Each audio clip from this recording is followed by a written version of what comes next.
Alexandre Pantoja versus Kai Asakura. Pretty cool fight. I see it 60-40 in favor of Pantoja.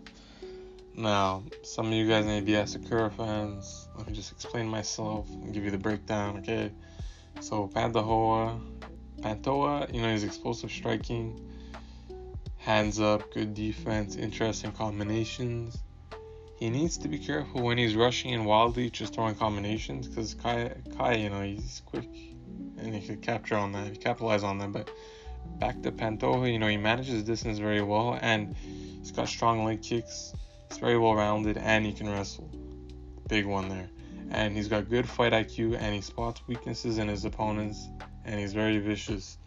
Kai Asakura, on the other hand, he's crazy fast hand speed. He's tough to catch. And he's a tough man too. He's always willing to trade, especially if he knows you're hurt. And he's got very, very, very fast movement speed. The only problem that I see is that when he detects blood, when he smells blood, when he sees the finish, he becomes very easy to hit. Like, he's willing to trade, and he's willing to trade 1-for-1 with his opponent until he knocks out his opponent.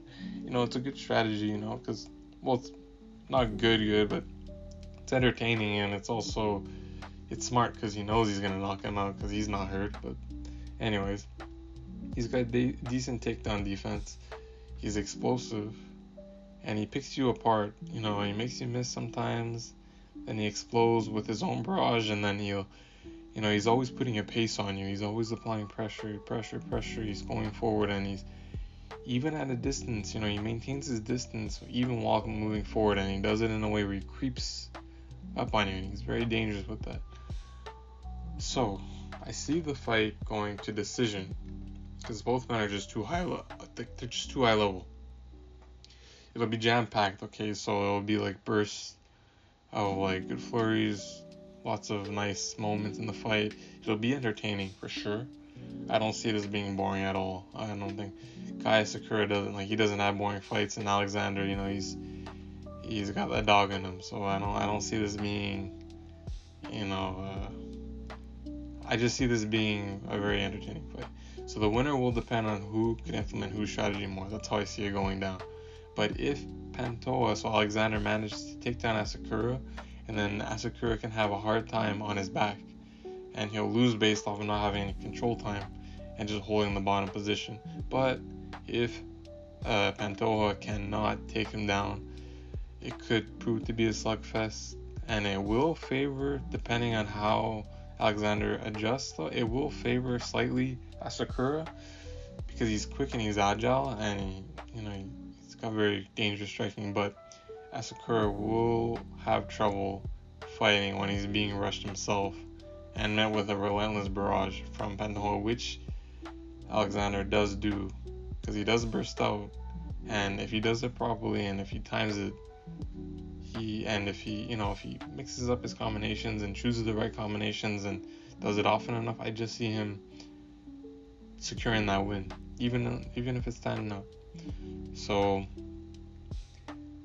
if Pantoja can also land a good number of leg kicks to slow down Asakura, then it will also be very interesting to see how Asakura, deals with that, and if it'll slow him down, And I see the fight.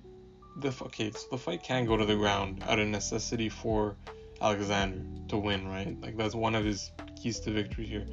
But he can't do it out of desperation because Asakura will catch on, and Asakura's got defense. So, if any takedown attempt from Alexander will have to be done, followed by a flurry of shots, camouflage. His flurry of shots may also be a weakness depending on how Asakura,